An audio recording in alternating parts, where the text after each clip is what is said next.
सामाजिक विज्ञान की क्लास में आपका स्वागत है। हम आज आपको समकालीन भारत भूगोल की किताब से राष्ट्रीय अर्थव्यवस्था की जीवन रेखाएं ये अध्याय पढ़ाने जा रहे हैं।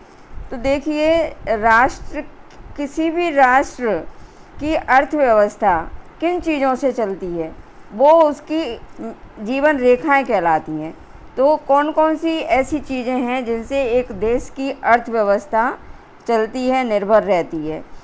अब देखिए, हम अपने जीवन से ही ले लें। हम अपने प्रतिदिन के जीवन में विभिन्न सामग्रियों एवं सेवाओं का प्रयोग करते हैं। बहुत सारी सामग्री और सेवाएं हमारे जीवन को चलाने के लिए डेली चाहिए होती हैं।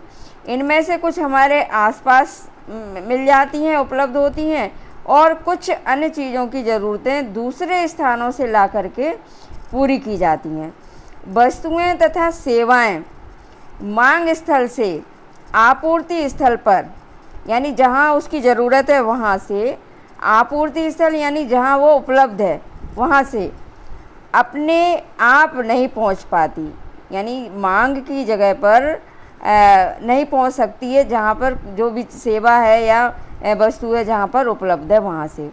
वस्तुएं तथा सेवाओं के आपूर्ति स्थानों से मांग स्थानों तक ले जाने के लिए परिवहन की आवश्यकता होती है, और कुछ व्यक्ति इसको उपलब्ध करवाने में संलग्न भी होते हैं। ये परिवहन सेवाएं उपलब्ध करवाने में कुछ लोग काम करते हैं। जो व्यक्ति उत्पाद को परिवहन के द्वारा, यानी कहीं पर कोई चीज़ उत्पादित हो रही है, बन रही है, उत्पादित की जा रही है, वहाँ से जहाँ उसकी ज़रूरत है उपभोक्ता तक परिवहन के द्वारा उपभोक्ताओं तक पहुँचाते हैं, उन्हें व्यापारी कहा जाता है। जो व्यक्ति उत्पाद को परिवहन के द्वारा उपभोक्ताओं तक पहुँचाते हैं उन्हें व्यापारी कहा जाता है।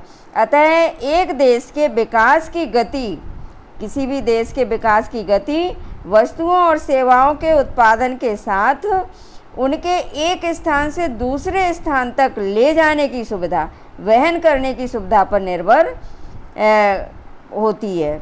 इसलिए सक्षम परिवहन के साधन तीव्र विकास हेतु पूर्व अपेक्षित है, यानी किसी भी देश के विकास के लिए, तेज़ी से विकास के लिए परिवहन के साधन, सक्षम परिवहन के साधन होना आवश्यक हैं।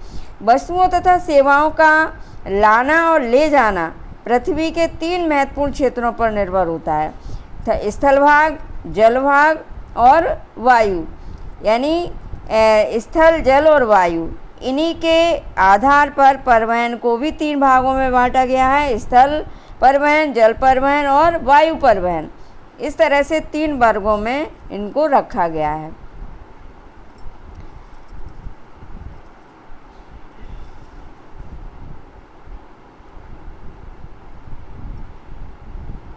तो यहाँ पे जो है बहुत समय तक व्यापार तथा परिवहन सुविधा एक सीमित क्षेत्र तक ही किया जाता था। व्यापार और परिवहन सुविधा एक सीमित क्षेत्र तक था। विज्ञान और प्रौद्योगिकी के विकास के साथ व्यापार में भी वृद्धि हुई, क्योंकि विज्ञान ने नई नई चीज़ों का आविष्कार किया। तो जब वो नई नई चीज़ें उत्पादित होने लगी तो प्रौद्योगिकी का भी विकास हुआ, और जब वो एक स्थान से दूसरे स्थान पर ले जानी पड़ी तो परिवहन का विकास हुआ। तो इस तरह से ये जो है मतलब विज्ञान और प्रौद्योगिकी के माध्यम से ही ये विकास संभव हुआ। तो यहाँ पर ये तालिका के द्वारा हम लोग समझ लें कि परिवहन के साधन स्थल, जल और वायु। तो स्थल में सड़क परिवहन, रेल परिवहन और पाइपलाइन, ये स्थल भाग पर ये हैं जो है सड़क परिवहन, रेल परिवहन और पाइपलाइन परिवहन। और जल परिवहन में आंतरिक जल परिवहन और समुद्री जल परिवहन। और वायु परिवहन में घरेलू विमान सेवा और अंतर्राष्ट्रीय विमान सेवा, 2 तरह के होते हैं। और घरेलू विमान सेवा में सार्वजनिक प्राधिकरण, यानी एक देश के प्राधिकरण, और दूसरे होते हैं निजी विमान सेवा, यानी व्यक्तिगत जो अपने खुद के निजी सेवा में होते हैं वो आते हैं इसमें, निजी विमान सेवा। तो इस तरह से विस्तृत वृद्धि हुई है। प्रौद्योगिकी और विज्ञान के विकास के द्वारा इस क्षेत्र में काफ़ी वृद्धि हुई है। सक्षम व तीव्र गति वाले परिवहन से आज संसार एक बड़े गांव में परिवर्तित हो गया है। संसार पूरा एक बड़े गांव के रूप में आ गया है। परिवहन का यह विकास संचार साधनों के विकास की सहायता से ही संभव हो सका है। यानी जो परिवहन की सुविधा आज हम देख रहे हैं, ये संचार के साधनों के विकसित होने से हुई है। इसलिए परिवहन और संचार दोनों ही सुविधाएं व्यापार एक दूसरे के पूरक हैं, क्योंकि परिवहन और संचार की सुविधा के बिना व्यापार भी उतनी तेज़ी से या व्यापार उतना संभव नहीं है। आज भारत अपने विशाल आकार, विविधताओं, भाषाई तथा सामाजिक व सांस्कृतिक बहुलताओं के बावजूद, यानी हमारा भारत मतलब आकार में भी बड़ा है और विविधताएं भी हैं ढेर सारी। भाषा की विविधता, सामाजिक और संस्कृति की विविधता, इसके बाद भी संसार के सभी क्षेत्रों से सुचारू रूप से जुड़ा हुआ है। रेल, वायु और जल परिवहन, समाचार पत्र, रेडियो, दूरदर्शन, सिनेमा तथा इंटरनेट आदि इसके सामाजिक आर्थिक विकास में अनेक प्रकार से सहायक हैं। स्थानिक से अंतर्राष्ट्रीय, यानी स्थानीय व्यापार से लेकर के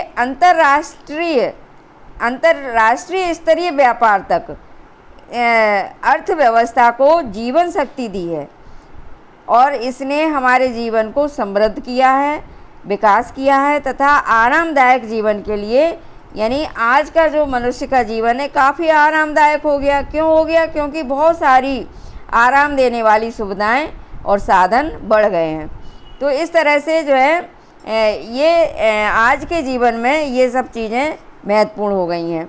और इस अध्याय में आप पढ़ेंगे कि किस प्रकार आधुनिक संचार तथा परिवहन के साधन आज के टाइम में जो संचार सेवा है और परिवहन सेवा है, ये जो है किस तरह से किसी भी देश के विकास में काम कर रही हैं और इनकी आधुनिक अर्थव्यवस्था को संचालित कर रही हैं। अतः यह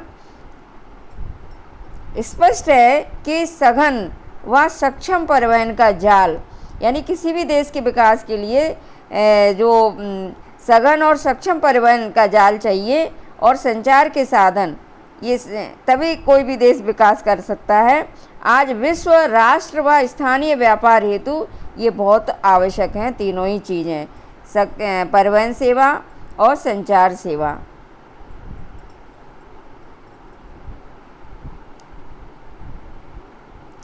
तो परिवहन में सबसे पहले स्थल परिवहन।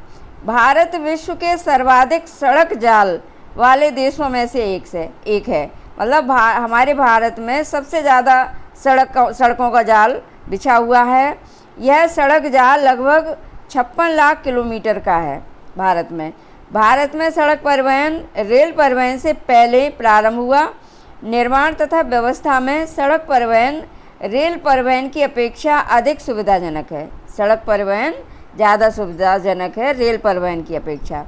रेल परिवहन की अपेक्षा सड़क परिवहन की बढ़ती महत्ता, मतलब रेल परिवहन की अपेक्षा सड़क परिवहन की महत्ता ज़्यादा है। वो उसके कुछ कारण हैं इस तरह से। पहला कारण है रेलवे लाइन की अपेक्षा सड़कों का निर्माण जो होता है उसमें लागत बहुत कम आती है। दूसरा, अपेक्षाकृत ऊबड़ खाबड़ व विभिन्न भूभागों पर सड़कें बनाई जा सकती हैं। यानी यदि ज़्यादा ऊबड़ खाबड़ और ढेर सारे मतलब जैसे ऊंची नीची जगह होती हैं, पहाड़ी क्षेत्र जैसे, तो ज़्यादातर जगहों में सड़क बिछाई जा सकती हैं। और अधिक ढाल प्रवणता तथा पहाड़ी क्षेत्रों में भी सड़कें बनाई जा सकती हैं। और रेल परिवहन की अपेक्षा कम व्यक्तियों, कम दूरी व कम वस्तुओं के परिवहन में सड़क मितव्ययी है। यानी कम व्यक्तियों को ले जाना है तो कम दूरी वाली यात्रा करनी है तो इसमें जो है कम वस्तु ले जानी है तो इसमें सड़क परिवहन ज़्यादा मितव्ययी है, कम खर्च आता है। यह घर घर सेवाएं उपलब्ध करवा सकता है तथा सामान चढ़ाने व उतारने की लागत भी अपेक्षाकृत कम है। सड़क परिवहन अन्य परिवहन साधनों के उपयोग में एक बड़ी कड़ी के रूप में भी कार्य करता है। जैसे सड़कें रेलवे स्टेशन और वायु व समुद्री पत्तनों को जोड़ती हैं, क्योंकि रेलवे स्टेशन से थोड़ी दूरी पर यदि कहीं जाना है तो सड़क परिवहन के द्वारा जाएंगे। ऐसे ही वायु और समुद्री पत्तनों से यदि थोड़ी दूरी अंदर आपको शहर में जाना है तो सड़क परिवहन से ही आप जाएंगे। भारत में सड़कों की सक्षमता के आधार पर इन्हें निम्न 6 वर्गों में वर्गीकृत किया गया है। इसमें राष्ट्रीय राजमार्गों के मानचित्र देखें तथा इन सड़कों की महत्वपूर्ण भूमिका बताएं। तो बच्चों, आज की क्लास में यहीं समाप्त करती हूँ। ये जो है राष्ट्रीय राजमार्ग के बारे में कल बताएंगे। धन्यवाद।